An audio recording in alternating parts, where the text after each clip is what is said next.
오늘 말씀드린 대로 2020년 마지막 주일입니다. 참 2020년 한 해를 돌아보면 이 코로나가 온통 모든 사람들의 삶을 다 삼켜버렸다고 해도 과언이 아닐 정도로 전 인류가 고통을 받았습니다. 제가 지금 통계를 보니까 대략 올해 지금 현재 코로나19 누적 확진자 수가 전 세계적으로 약 8천만 명 정도 됩니다. 어마어마한 숫자입니다. 한 8천만 명이 되고 사망자도 한 1,800여, 아니 180만 명 정도 됩니다. 그러니까 엄청난 사람들이 죽었습니다. 우리 인류가 지금 코로나를 얘기하면서 가장 비근하게 비교하고 있는 것 중에 하나가 1918년, 지금으로부터 약 100년 전에 있었던 스페인 독감을 굉장히 많이 이야기합니다. 그때 스페인 독감의 감염자 수가 전 세계적으로 약 5억 명이라고 그래요. 그러니까 어마어마했었죠. 인구가 몇 명, 그때 지금보다 훨씬 작을 때 5억 명이면 엄청난 숫자입니다. 그러니까 전 지구 인구의 약 3분의 1이 스페인 독감에 1918년도에 감염이 됐었고, 이것이 약 한 2년 동안 지속됐다 그래요. 기록을 찾아보니까. 그리고 나서 약 5천만 명이 희생된 걸로 그렇게 기록에 나와 있습니다. 이보다 앞선 또 감염병은 우리가 잘 아는 패스트입니다. 14세기에 있었던 유럽을 휩쓸었던 패스트. 유럽 인구의 약 3분의 1인 2,500만 명이 죽었다고 한 게 14세기에 있었던 패스트입니다. 그러니까 거의 인류가 이 감염병이 거의 이렇게 어떤 면에서는 이렇게 뭐 주기적이라고 얘기할 수는 없지만 한 번씩 이렇게 도래하는 것을 우리가 볼 수 있습니다.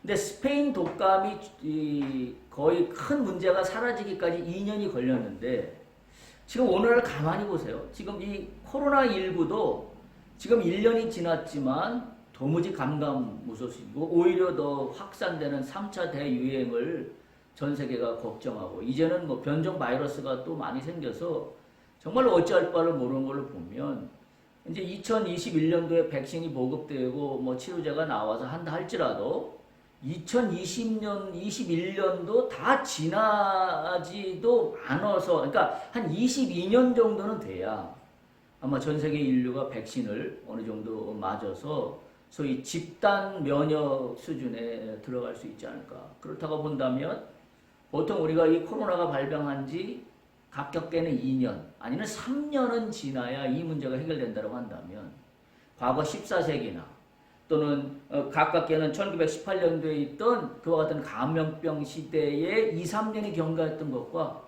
전혀 다를 바가 없다는 거에 놀랍지 않을 수가 없습니다. 제가 뭘 말씀드리고 싶냐면, 정말 그때보다도 지금은 훨씬 더 과학과 문명이 발달하여서, 의술도 말로 할 수 없을 정도로 발달하여서 어마어마한 기술적인 진보와 기술적인 지식을 인류가 보유하고 있지만, 그럼에도 불구하고 예나 지금이나 이런 어떤 천연재해적인 이런 재해에서 인류가 해방되기까지 거의 동일하게 2, 3년의 시간이 소요되고 있다는 사실을 볼 때에 한 가지 사실은 분명한 것 같아요. 우리가 아무리 똑똑한 척해도 인간이 인간의 힘으로, 자신의 능력으로, 자신의 지식으로 살 수 있는 게 아니다. 그게 명백합니다. 우리가 아무리 별의별 문명을 발달시켜 왔다 하더라도 우리는 한낱 하나님의 창조하신 피조물 중에 한 부분일 뿐입니다. 우리는 그걸 인정할 수 있어야 합니다. 우리가 그걸 인정하지 못하고 내가 하나님 되려 하는 순간 우리는 아무런 해결책이 없다는 것을 우리가 다시 한번 깨달아야 합니다. 내가 하나님이 되려 했던 그 순간은 우리가 잘 아는 창세기 에덴 동산의 사건인 것을 우리는 너무나 잘 압니다.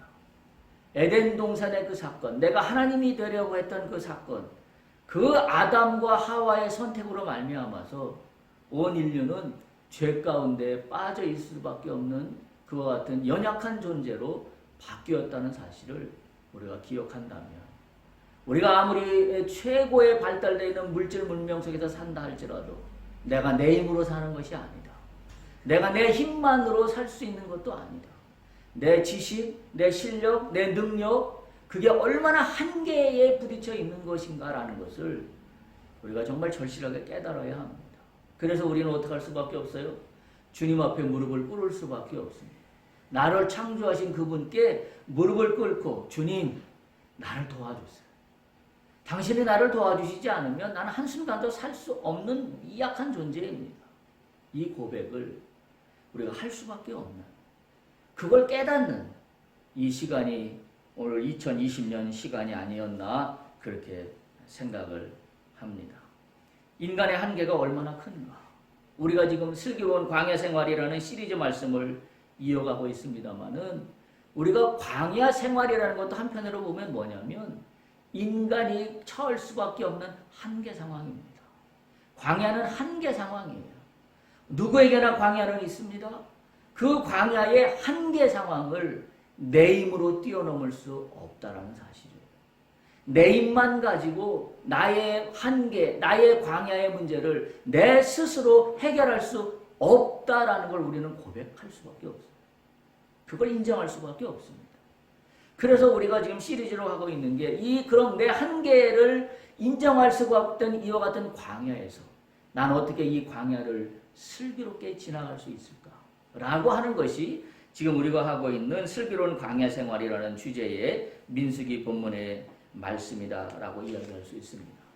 우리가 지난번에 슬기로운 광야 생활 말씀을 들으면서 민수기 3장을 시작하면서 제사장 조직에 대한 이야기를 했습니다. 제사장, 하나님이 세우신 제사장들입니다. 그런데 그들이 하나님이 세운 제사장에도 불구하고 그들이 어떻게 했다고 민수기 3장에 기록되어 있었지만 민수기 3장 4절에 다른 불을 드렸다라고 기록하고 있었어요. 다른 불을 드렸다. 그게 무슨 이야기일까요? 다른 불을 드렸다라는 것은 나의 한계 상황을, 내가 할 수 있는 나의 모든 영역을 내 힘으로 해결하고자 했던 거에 문제점이에요. 우리는 다시 한번 기억해야 됩니다.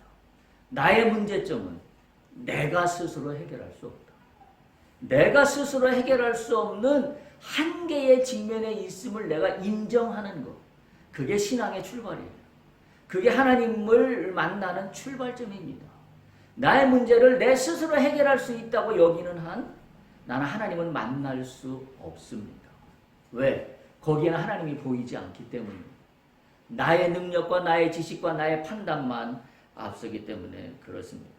오늘 우리가 읽을 본문의 말씀은 제사장 조직과 아울러 또 한 가지 하나님이 주시는 말씀은 레위인 조직입니다.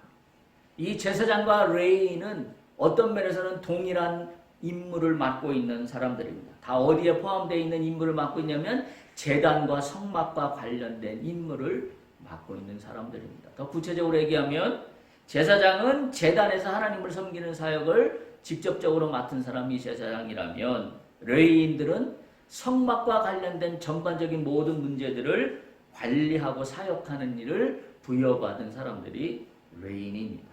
그런데 오늘 민수기 우리가 읽은 본문의 민수기 3장 12절 보세요. 3장 12절을 다시 한번 보겠습니다. 민수기 3장 12절 거기 보면 보라 내가 이스라엘 자손 중에서 레위인을 택하여 이스라엘 자손 중에 태를 열어서 이스라엘 자손 중에 태를 여신답니다. 그리고 태어난 모든 마지를 대신하게 하였은즉 레위인은 내 것이라. 오늘 주님은 분명히 말씀하십니다. 레위인은 내 것이라. 제가 오늘 설교의 제목을 따온 본문의 말씀이 바로 이 부분입니다. 너는 내 것이라. 왜 우리가 레위인이라고 이야기할 수 있냐면 이 구약시대에는 성막을 관리하는 레위인이 따로 있었습니다. 그리고 하나님을 직접 제단에서 제사할 수 있는 사람은 제사장이라고 따로 있었습니다. 그러나 예수 그리스도가 오심으로 말미암아 그 모든 회막의 장막이 찢어졌습니다. 예수께서 십자가에 달려 죽으심으로 말미암아 그 장막을 다 찢으셨습니다. 그래서 우리 모두는 예수 그리스도를 믿는다고 하는 믿음의 모든 우리 모두는 다 레위인입니다. 왜? 예수 그리스도께서 직접 휘장의 성막의 장막을 찢어주셨기 때문에 우리가 직접 하나님을 만날 수 있는 사람으로 우리는 바뀌었습니다. 그런데 오늘 이 말씀을 적용해 보면 하나님께서 뭐라고 하냐면 레위인은 다 내 것이다. 동일한 말씀으로 오늘 나는 하나님의 것입니다. 그래서 오늘 설교 제목을 너는 내 것이라. 너는 내 것이라라고 그렇게 제가 본문의 말씀을 정했습니다. 레위 지파가 선택된 그런 이유와 인물을 보면 우리가 읽은 12절에 보면 태어난 맞이를 대신한다 라는 게 레인의 숫자예요. 그래서 제가 다음 주에 말씀드리겠습니다만은 오늘 이 레인의 그 계수된 그 숫자 1개월 이상 된 남자의 숫자가 총 그 22,273명입니다. 처음 태어난 남자의 1개월 이상 된 총 숫자가 22,730명. 이게 어떤 숫자냐면 그때 당시 이스라엘이 하나님이 태를 여셔서 태어난 장자의 숫자를 1대1로 매칭시키는 숫자입니다. 그래서 그 원리를 우리는 대속의 원리라 그러는데 그 대속의 원리는 다음번에 좀 더 자세히 말씀을 드리기로 하고 오늘은 그와 같은 관점에서 이스라엘 자손의 장자는 하나님 것이다 라는 그 말씀으로 비춰볼 때 이 말씀은 어디에 기원을 두고 있냐면 우리가 잘 아는 출애굽할 때입니다. 출애굽할 때 6월절이 있었어요. 마지막 10번째 재앙 때 어떻게 했죠? 장자를 다 죽였습니다. 장자를 다 죽여 문지방에 피를 바르지 아니한 그 집 가문들은 장자가 다 죽는, 마지가 다 죽는 재앙을 맞이했습니다. 그러나 문지방의 문설주에 하나님의 염소의 양의 피를 바른 그 집들은 그 장자가 죽지 않았습니다. 바로 장자를 대신 죽게 하고 죽게 살린 이게 대속의 원리예요. 바로 그 원리에 레위 지파의 근원이 있는 겁니다. 그래서 하나님은 레위 지파는 내 것이다 라고 말씀하고 있는 겁니다. 레위인의 성직에는 두 가지가 있습니다. 말씀드린 대로 첫째는 아론과 그 자손들에게 주신 제사장의 직무가 있고 그 다음에 아론과 제사장들을 돕도록 한 나머지 성소의 직무를 수행하는 자들을 레위인의 직무로 두고 있습니다. 그런데 이 레위 지파의 인구조사와 우리가 앞에서 살펴본 이스라엘 백성들의 인구조사가 먼저 있었잖아요. 그 인구조사와 레위 지파의 인구조사가 좀 다릅니다. 다르다는 거에 우리가 좀 관심을 갖고 볼 수가 있어야 됩니다. 먼저 인구조사에서는 어떤 사람들의 인구 계수를 했죠? 남자 20세 이상 싸움에 나갈 만한 자들. 그죠? 일단 연령별로는 20세 이상 전쟁에 나갈 수 있는 사람들을 택했습니다. 그런데 오늘 레위 지파를 계수할 때는 몇 살 된 사람들로 계수했나요? 1개월 이상 된 사람. 그러니까 첫 생명입니다. 1개월 이상 된 모든 레위 자손의 사람들, 이 남자들을 모두 이 계수 안에 포함시켰습니다. 그러니까 1개월 됐다라는 거와 이스라엘 백성들을 싸움에 나갈 만한 자를 계수할 때 20세 이상 된 자들을 장정들을 계수한 거와 차이점을 보여주고 있습니다. 또 두 번째 어떤 차이점이 있냐면 다른 12지파는 성소에서 일정한 거리를 유지하면서 진을 치도록 하였었습니다. 그런데 이 레위 지파들은 각기 계수된 가족대로 성소 주변에 그 장막을 치도록 진을 치도록 명령하고 계십니다. 그러니까 12지파는 성막으로부터 일정 거리를 유지하여서 동서남북으로 배치했는데 성막을 두고 그 성막 둘레를 진치게 만든 것들은 레위인들이 거기에 각 가문대로 레위인들이 거기에 거주하도록 그렇게 진을 치도록 하고 있다라는 것이 다른 점입니다. 그래서 이 레위 지파에는 크게 오늘 성경에 보면 세 계통의 지파들이 나옵니다. 우리가 이 본문의 말씀으로 읽지 않았습니다만은 본문에 포함된 말씀 중에는 첫 번째 게르손 자손들이 이 레위 지파의 자손들로 그 이름이 나오고요. 두 번째 자손은 고핫 자손이 그 레위인 계통의 한 자손으로 나오고 있고, 그리고 세 번째는 무라리 자손이 그 레위인 계통의 자손으로 그렇게 언급이 되고 있습니다. 첫 번째 게르손 자손입니다. 이 게르손 자손은 성막의 어디를 관리하도록 하고 있냐면 오늘 본문의 말씀에 보면 성막의 서쪽에 진을 치도록 하고 있습니다. 이 게르손 자손의 계수를 보면 림리 가족과 시므이 가족 두 가족으로 이루어져 있고 18절에 나와 있어요. 3장 18절. 그 다음에 22절에 보면 이 게르손 자손의 계수된 총 숫자가 남자가 모두 7,500명이다. 그렇게 기록하고 있습니다. 그래서 이들이 주로 맡은 일은 그 법궤나 또는 성소의 가구 일체를 취급하는 그런 성직을 맡도록 부여받은 게 25절, 26절에 기록하고 있는 내용입니다. 보면 굉장히 상세히 기록을 하고 있어요. 저 계수된 숫자까지도 아주 상세히 기록하고 있고, 어떤 가문들이 여기 지금 이 게르손 자손에 속하여서 성막의 서쪽을 관리하고 있었는지를 아주 자세히 언급을 하고 있습니다. 두 번째, 고핫 자손은 어디를 관리하게 하고 있냐면 성막 남쪽입니다. 성막 남쪽을 관리하게 하고 있습니다. 그래서 이들은 총 4가족으로 구성되어 있다라고 오늘 19절에 기록하고 있어요. 아므람 가족, 이스할 가족, 헤브론 가족, 그리고 우시엘 가족, 이 4가족이 이 성막의 남쪽을 관리하도록 그렇게 하고 있습니다. 또한 거기에다 진을 치고 이들은 특별히 성소의 직문을 맡았고요. 특별히 우시엘 가문은 제사장의 명에 따라서 지성물을 걷어 정돈하고 또는 보자기를 덮고 운반하고 이런 일들을 맡았다라고 30장 31절에 아주 자세하게 이들의 역할과 이들의 임무를 기록하고 있습니다. 그리고 세 번째, 무라리 자손은 성막 북쪽에 진을 치고 성막을 관리하도록 그렇게 하고 있습니다. 그래서 이 무라리 자손의 개수는 말리 가족하고 무시 가족 2가족으로 이루어졌다라고 20절에 기록하고 있는데 34절에 보면 이들이 개수된 남자가 6,200명이다. 그렇게 기록을 하고 있습니다.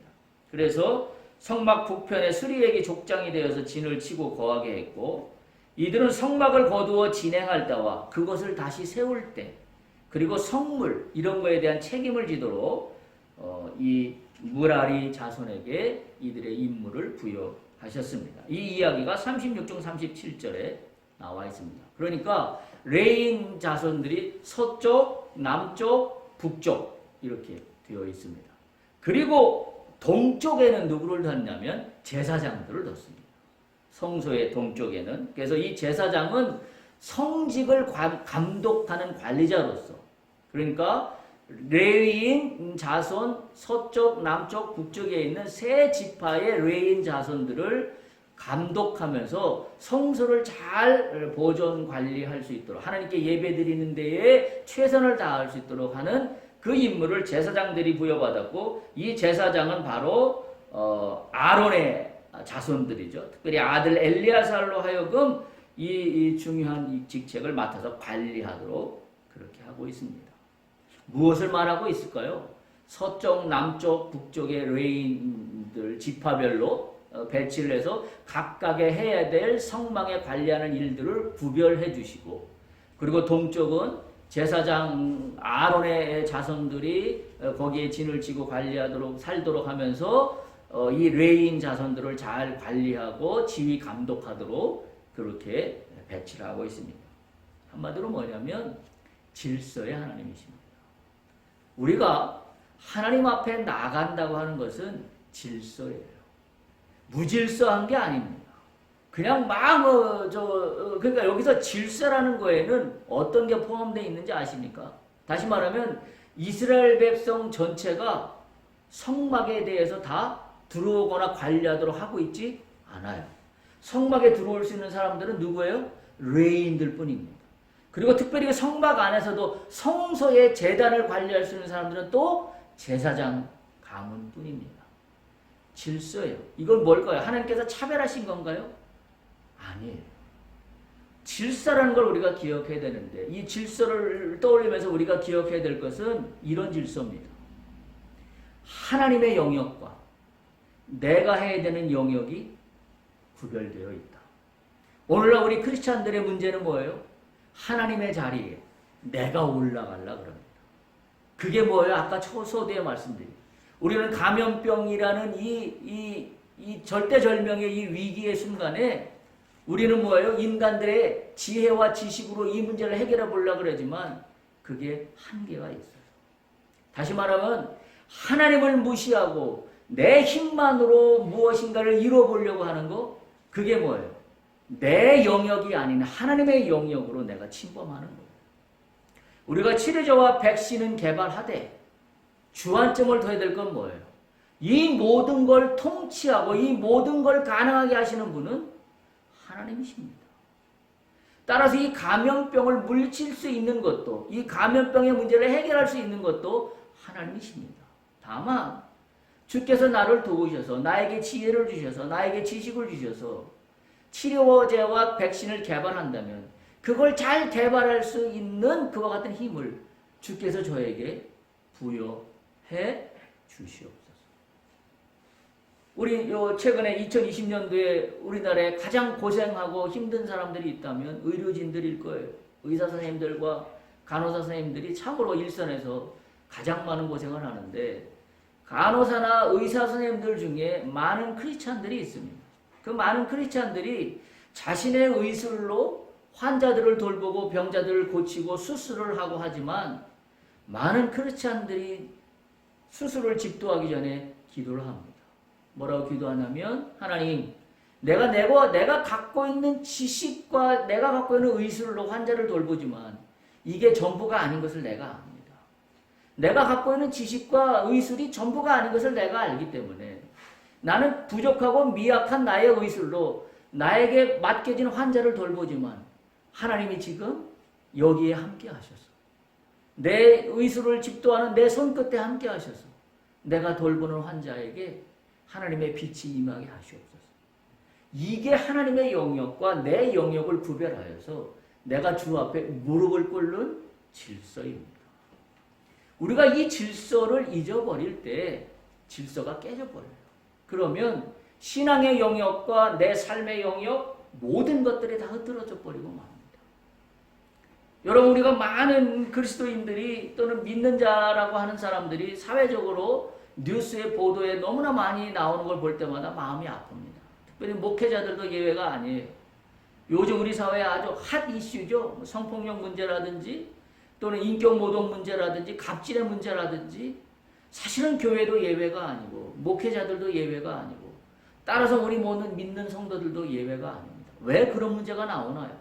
왜 갑질 문제가 나오고 왜 성폭력 문제가 나오고 왜 질서가 깨지는 문제가 나오나요? 이유는 단 하나예요. 자기 중심의 신앙을 갖고 있기 때문에 그렇습니다. 내가 주인이라는 신앙의 중심을 갖고 있기 때문에 그래요. 그게 질서가 깨진 겁니다. 내가 주인이 아니라 누가 주인이에요? 하나님이 주인이세요. 하나님이 주인이시고 그분의 통치 가운데 오늘 내가 존재함을 인정하지 못한다 그러면 그 질서는 깨진 겁니다. 우리가 그래서 반성해야 돼요. 왜 많은 믿는 자들이 오히려 갑질을 하나요? 왜 식당에 가면 종업원들에게 함부로 대하나요? 종업원들은 물론 서비스를 하는 사람들입니다. 그러나 우리는 너무나 많이 우리 스스로를 발견합니다. 내가 식당에 가서 종업원들에게 얼마나 무례하게 하는지, 얼마나 함부로 하는지, 얼마나 말 한마디를 해도 내가 함부로 하는지, 마치 종을 부르듯이. 내가 돈을 내고 식당에서 밥을 먹는다는 이유 하나 때문에 그들을 함부로 대해야 될 권리까지 산 건 아닙니다. 그럼에도 불구하고 우리는 간단하게 소소하게 얘기해서 식당에 가서도 우리는 내가 손님이라는 이유로 갑질을 하는 경우가 너무나 많습니다. 우리가 반성해야 합니다. 왜 그런 일들이 생기냐면 하나님의 영역과 내 영역의 질서를 내 멋대로 뭉개버리기 때문이에요. 내가 나의 생명이 소중하면 식당에 있는 그 종업원들의 생명도 하나님이 똑같이 레인의 숫자대로 값주고 피값으로 사신 귀한 생명들이에요. 근데 왜 내가 단지 돈을 내고 물건을 산다는 이유만으로 그 사람들을 왜 하대하고 홀대해야 합니까? 질서가 깨진 겁니다. 우리가 심히 반성해야 돼요. 특별히 믿는 자들이 갑질이 얼마나 많은지 알 수가 없습니다. 정말로 부끄럽기 짝이 없는 일이에요. 저도 한때 젊었을 때는 식당에 가면 아주 제가 정말 종업원들에게 굉장히 핀잔을 많이 주고 굉장히 가르치려고 들었어요. 왜냐하면 제가 경영학자지만 제가 가르치는 과목 중에 서비스 경영이라는 과목이 있어요. 이 서비스에서 고객 관리가 거의 서비스 경영에서 핵심이에요. 그러다 보니까 서비스는 이러이러한 것이다라는 게 제가 세상에서 제가 공부하면서 박사학위를 따면서 제가 배웠던 지식이 제가 눈으로 볼 때는 이 시스템이 너무 엉망인 거예요. 그래서 그야말로 그 알고 있는 알량한 지식으로 제가 젊었을 때 식당에 가서 제가 알고 있는 그 지식으로 얼마나 가르치려고 들었는지 알 수가 없어요. 그때마다 제 집사람이 아주 뜯어 말렸어요. 왜 그러냐고 도대체. 당신이 학교에서나 선생님이지 여기서도 선생님이냐고. 제가 그걸 얘기할 때 참 부끄럽습니다. 지금 제가 이렇게 부끄러운 말을 하는 이유는 저도 동일하게 그와 같은 질서가 무너졌던 저의 삶이 있었다는 것을 고백하기 위해서 제 부끄러운 말을 끄집어냅니다. 제가 부탁을 드립니다. 2020년, 21년부터는 우리가 질서를 바로 세워나갑시다. 그래서 나의 자그마한 삶의 영역에서 내가 비록 무엇인가 권리를 주장해야 될 위치에 있는 자리에 있다 할지라도 무언가 나에게 서비스하는 사람들에게 말 한마디라도 따뜻하게, 공손하게, 갑질하지 않는 그런 2021년이 된다는 것은 단지 내가 그분들을 인격적으로 존중한다는 의미보다 훨씬 큰 의미가 있어요. 뭐예요? 질서입니다. 하나님이 나에게 허락하신 질서, 내가 할 수 있는 질서, 하나님의 영역에 있는 질서를 내가 구별하여서 그 선을 넘지 않는 것, 그게 하나님이 원하시는 삶이에요. 그런 삶으로 나아갈 수 있기를 간절히 바랍니다. 오늘 레인의 개수에서 나타나는 두 가지 특징은 다음과 같은 의미가 있어요. 첫 번째, 성막 주위에 이 진을 쳤다라는 그런 의미는 바로 뭐냐면 하나님의 존귀하심입니다. 하나님의 존귀하심을 아무에게나 맡기지 않았다. 따라서 우리 모두는 레위인이에요. 우리는 어떤 마음을 가져야 돼요? 하나님의 존귀하심이에요. 그게 질서하고 연관되는 그런 말입니다. 레위인들은 이 일을 위해서 부르심을 받았어요. 하나님의 존귀하심으로 보호하도록 내가 최선을 다하는 거예요. 그래서 우리가 교회 나올 때, 그래서 우리가 예배 드릴 때 우리의 몸가짐을 바르게 하고 우리의 태도를 바르게 하고 우리가 무엇인가 하나 더 하나님의 십자가에, 예수 그리스도의 십자가에 나를 구원하신 그 은혜에 내가 집중하는 거, 이게 다 뭐예요? 하나님의 존귀하심 안에 내가 무릎을 꿇는 겁니다. 무릎을 꿇는 거예요. 그래서 제가 그렇게 말씀을 드리는 겁니다. 교회에 올 때 소위 이렇게 표현해서 미안합니다만 편한 게 쉽다고 소위 말해서 슬리퍼 끌고 오지 않아야 돼요. 저는 그래서 강단에서 제가 말씀을 전할 때마다 정장하는 걸 고집합니다. 어떤 많은 교회들은, 오늘 현대 교회들은 교회에서 정장하는 것을 소홀히 여기는 교회들도 많이 있습니다. 저는 제 생각하고는 달라요. 하나님의 존귀하심은 내가 편한 거하고는 또 다른 개념입니다. 그죠? 셔츠 차림으로만 설교한 거 원체, 특별히 여름에 덥다는 이유로 성직에서 봉사하는 사람들이 성도들과 똑같은 차림으로, 물론 그것이 좋은 면에서는 나쁜 뜻이 아닌 걸 압니다. 그럼에도 불구하고 저는 하나님 앞에 나가는 그 자리가 형식적으로라도 존귀함의 자리로 나의 정장의 예를 최대한 갖춰서 나갈 수 있도록 하는 게 제 생각이에요. 따라서 우리가 아무리 여름이라고 하지만 반바지와 짧은 치마 차림으로만 또는 소대나시 차림으로만 교회에 나와서 하나님 앞에 앉아있지 않는 것도 저는 예의라고 생각을 해요. 하나님의 존귀하심은 형식 속에서도 나타납니다. 하나님은 물론 외모를 보지 않으시고 마음을 보시는 하나님입니다. 그러나 여러분 잘 보세요. 우리의 외모 속에 우리의 마음가짐이 결정될 때가 너무나 많아요. 저는 남자들 중에 가장 대표적인 게 뭐냐면 예비군복이에요. 우리 장로님 잘 아시겠지만 예비군 훈련 받을 때 기억해보면, 제 기억도 생각해보면 예비군 복만 입혀놓으면 마음이 흐트러져요. 네. 그래서 막 괜히 세게 말하고 괜히 핀잔 주고, 근데 예를 들어서 내가 정장을 입고 막 넥타이를 찼다 그러면 예비군복 입었을 때 하고는 내 말투 자체가 달라져요. 그게 우리 인간이에요. 그래서 형식이 결코 소홀히 여길 수 있는 게 아니라는 거죠. 그런 면에서 우리가 하나님의 존귀하심을 잘 지킨다는 것은 우리가 할 수 있는 최대한의 애티튜드입니다. 그건 마음으로도 애티튜드도 있지만 외형적인 면에서나 외식적인 면에서나 형식적인 면에서도 우리가 갖춰야 될 애티튜드라는 사실을 우리가 기억해야 합니다. 두 번째, 1개월 이상 된 남자를 계수했다 그랬어요. 1개월 이상 된 남자에 계수된 레위인의 총계가 22,000명 정도 됩니다. 이게 무슨 의미일까요? 1개월 이상을 계수를 했다는 게. 한마디로 얘기하면 이런 겁니다. 하나님 앞에 나가는 자는. 그죠? 예전에는 하나님 앞에 아무나 나갈 수 없었어요. 지금 이거로 얘기하면. 왜냐하면 이스라엘 백성들은 성막에 일정 거리를 두고 진을 치고 있었고, 성막에는 레위인만 들어갈 수 있었어요. 근데 레위인만 들어갈 수 있는 그 레위인들은 1개월 이상 된 자를 계수했어요. 왜 그랬을까요? 하나님 앞에 나가는 자는 나이와 상관없다. 오늘 얘기하면 하나님 앞에 나가는 우리 모두는 나이와 상관없다.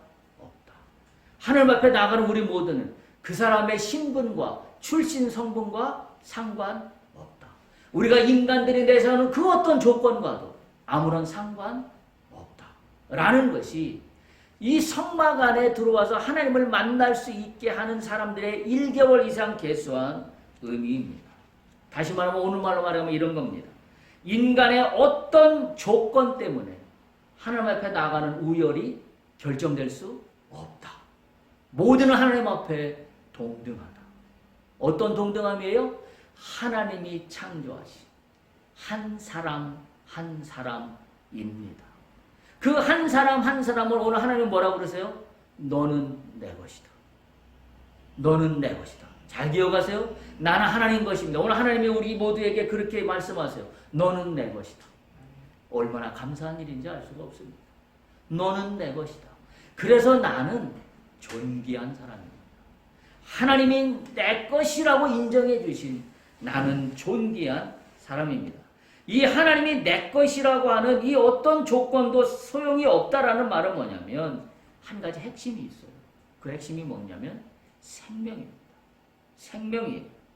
우리가 가장 관심을 가져야 되는 것이 생명입니다. 우리가 지난번에 성탄 예배를 드리면서 나눴던 말씀처럼 태초에 말씀이 있었어요. 그 말씀이 곧 하나님이라 그랬습니다. 그런데 그 말씀이 육신이 되어 이 땅에 온 것이 예수 그리스도라 그랬습니다. 여러분 잘 기억하세요? 우리는 예수 그리스도를 어떻게 이해해요? 하나님이면서 신이다. 맞죠?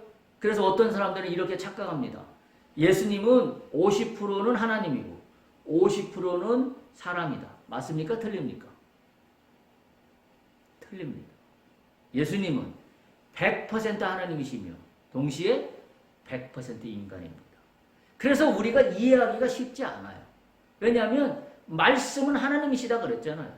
그 말씀이 하나님이신데 그 하나님이 이 땅에 오셔서 육신으로 오셨어요. 100% 신입니다. 그런데 그 하나님이 인간의 육신으로 오셨기 때문에 인간의 모습으로 오셨어요. 그래서 뭐예요? 100% 인간이에요. 우리가 복음서에 보면 신약성경에 보면 예수님이 인간과 똑같은 희로애락을 다 경험하십니다. 슬플 때 우셨어요. 분이 날 때 화도 내셨습니다. 우리와 똑같이 잠을 자셨습니다. 먹지 않으면 하루를 살 수 없었습니다. 100% 인간으로 사셨습니다. 그런데 왜 예수님은 우리의 그럼 신인가요? 제가 말씀드렸죠. 예수님이 왜 나를 대신하여서 십자가에 짊어질 수 있는 자격이 있나요? 예를 들면 이런 겁니다. 신이 인간이 나를 대신하여서 십자가에 진다면 내 죄를 대신 졌다고 이해할 수 있나요? 얘기할 수 있습니까? 신하고 인간은 다릅니다. 인간이 나를 대신하여서 신이 십자가에 진다 그러면 내 죄를 대신 졌다고 이야기할 수 있나요? 없어요. 인간이 나를 대신할 수 있는 건 인간이 져야 돼요. 인간이 십자가에 져야만 내 죄를 대신할 수 있는 겁니다. 그래서 하나님의 구속사의 원리에 의해서 뭐예요? 하나님이 인간으로 내려오신 거예요. 그래서 인간으로 사시면서 인간으로 십자가에 지셨기 때문에 나의 인간의 죄를 대신하신 거예요. 이 얼마나 놀라운 사랑입니까? 얼마나 놀라운 기적이에요. 거기에는 뭐가 있어요? 왜 이 나를 살리고 나를 대속한다는 이 원리에는 뭐가 핵심이에요? 생명입니다. 생명이에요. 하나님이 제일 소중하게 생각하시는 건 생명이에요. 예수님이 제일 소중하게 생각하시는 것도 생명이에요. 왜냐하면 이 땅에 오신 크리스마스의 탄생의 기적도 인간의 생명으로 오신 것이고 그리고 십자가에 달려 죽으신 것도 인간의 생명을 살리시기 위해서, 다시 말하면 영생을 허락하시기 위해서 십자가에 죽으신 겁니다. 생명입니다. 우리가 기독교에서 생명을 빼면 아무것도 이야기할 근거가 없어요. 그런 면에서 질서인 겁니다. 그런 면에서 우리가 갑질하면 안 된다는 얘기예요. 내 생명도 소중한 만큼 다른 사람의 생명도 소중하기 때문에 그렇습니다. 단지 이 생명은 숨을 쉬고 살아있는 어떤 생물체라는 것만을 의미하는 것이 아닙니다. 레인을 계수하면서 1개월 이상 된 자를 계수한다는 것은 생명은 곧 하나님과 연관되고, 이 생명은 곧 오늘 말씀처럼 내 것이다, 너는 내 것이다 라고 여기고 있기 때문에, 이 대속의 원리가 여기에 숨어 있기 때문에 생명은 단지 숨을 쉬고 있는 생물체라는 의미만 기독교에서는 이야기하고 있지 않습니다. 다시 말하면 생명은 뭐예요? 내가 죽을 수밖에 없는 나를 대속하여서 다시 살려주신 그 생명, 그게 기독교에서 얘기하는 생명입니다.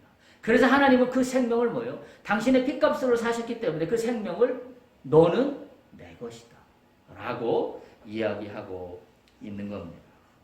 오늘 내가 나의 생명이 주를 향하고 있습니까? 라는 거에 대해서 우리가 스스로 생각해 봐야 합니다. 하나님과 내가 함께하고 있느냐라는 그런 이야기입니다. 하나님과 내가 함께하고 있지 않다면 나는 숨을 쉬고 있을지 모르지만 생명이 없는 겁니다. 분명히 기억해야 됩니다. 내가 숨 쉬는 게 생명이 아니라 하나님과 함께 있지 않다면 나는 내 생명의 존재의 근원이 아닌 겁니다. 오늘 그 말씀을 우리가 두 번째 읽은 신약성경 요한복음 15장이 이야기하고 있습니다. 요한복음 본문의 말씀을 다시 한번 볼 수 있길 바랍니다. 요한복음 15장 우리가 1절에서 5절 보면 그렇게 이야기하고 있어요. 1절 보면 나는 포도나무요 내 아버지는 농부라. 그러니까 나는 포도나무요, 나는 누구예요?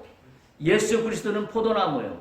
내 아버지는 농부예요. 나무를 기르시게 하시는 분은 농부예요. 아버지는 누구예요? 하나님이십니다. 오늘 그 말씀은 그거예요. 나는 참 포도나무요 예수 그리스도이시고요. 아버지는 농부요 하나님이십니다. 5절 보세요. 나는 포도나무요. 너희는 뭐라고 돼 있어요? 가지다. 자, 정리됐죠? 참 포도나무는 예수님이에요. 우리는 가지예요. 그래서 너는 내 것입니다. 참 포도나무는 예수님이요. 그 나무에 달려있는, 붙어있는 가지는 우리라고 말씀하셔요. 그 포도나무와 가지에게 물을 주시는 분은 누구예요? 하나님이십니다. 이게 하나의 일체예요. 그 참 포도나무가 돼서 열매가 맺어지고 하는 포도나무가 되고 가지가 되게 하는 그 원리의 중심에는 뭐가 있어요? 생명입니다. 생명이 없으면 가지도 있을 수 없고 참 포도나무도 있을 수 없습니다. 물을 주시는 아버지가 계시기 때문에, 물을 주시는 농부가 있기 때문에 참 포도나무가 존재하고 가지가 존재하는 겁니다. 바로 그 핵심의 원리에는 뭐가 있어요? 생명이에요.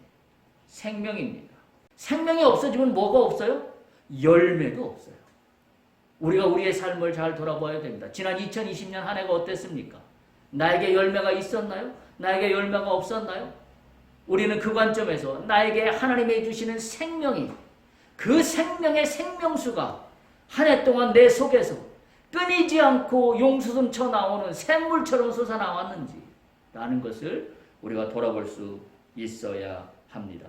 우리의 생명이 주와 연결만 되면 영과 육이 하나가 됩니다. 영과 육이 하나가 되면 물 주시는 분이 누구예요? 아버지라 그랬습니다. 농부라 그랬습니다. 자, 농부가 물을 줘요. 농부가 물을 줘야 나무가 뿌리에서 물을 흡수하여 살아요. 생명입니다. 가지인 우리는 뿌리로부터 그 물과 영양분을 공급받지 않으면 우리는 생명이 유지되지 않아요. 그 원리입니다.